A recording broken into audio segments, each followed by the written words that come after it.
బండి సంజయ్ గారు నైతిక బాధ్యత తీసుకొని కొడుకుని ఎంబడే విచారణకు పంపించాలి. నేను కూడా సూచన చేస్తున్న ప్రజాప్రతినిధిగా ధైర్యంగా ఎదుర్కోవాలి. పారిపోతే పరిష్కారం కాదు కదా.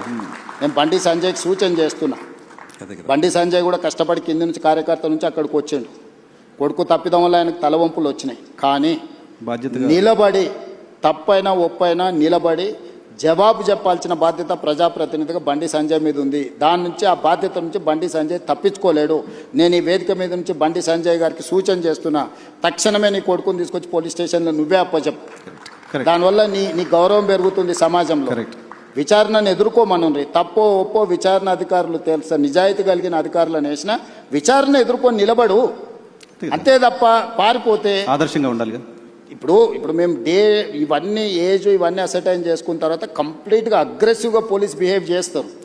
ఇప్పుడు ఇవన్నీ అసర్టైన్ చేసుకొని నోటీసులు ఇచ్చినాం, వాళ్ళకి సమయం ఇచ్చినాం.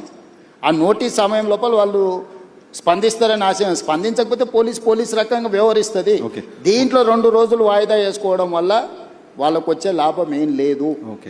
నిలబడి విచారణను ఎదుర్కొంటే వాళ్ళ గౌరవమైన పెరుగుతుంది.